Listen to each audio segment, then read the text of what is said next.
worth it pa ba ang mag-rent ngayon? Or mas okay nang kumuha ng pre-selling dahil may mababa ng monthly?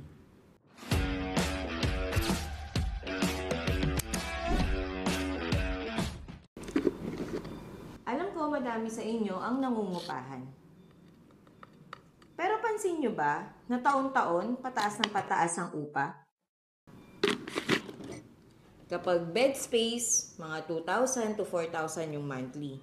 Kapag naka-studio type ka naman, nasa 4,000 to 10,000 yung monthly mo. At kapag naka-small apartment ka, 7,000 to 12,000 naman ang monthly.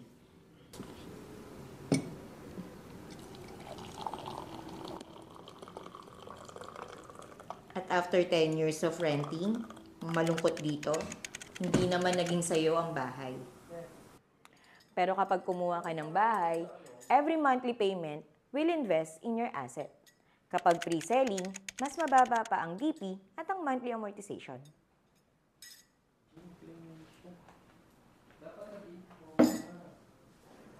Example, sa Apex Homes na may 4PH housing program.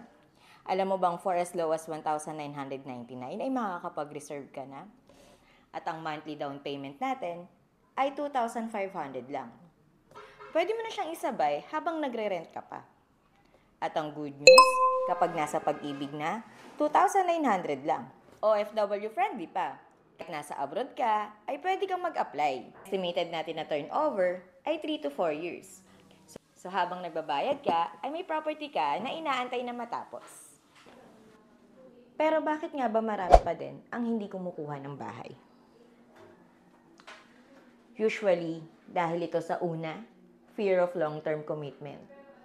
Pangalawa, feeling nila hindi pa sila ready. At pangatlo, akala nila kailangan nilang magbayad ng malaki. At pang-apat, wala silang agent na kakilala na para mag-explain sa kanila. Pero in reality, ang pre-selling ay the best para sa mga beginners. Bakit? Dahil mababa ang monthly nito, pwede mo siyang isabay habang nangungupahan ka pa.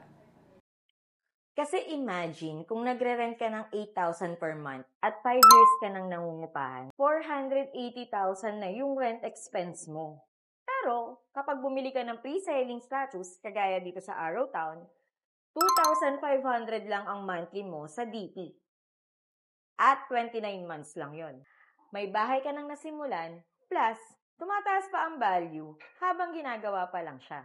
At kapag nasa pag-ibig na siya, ay nasa 2,900 lang ang magiging monthly mo.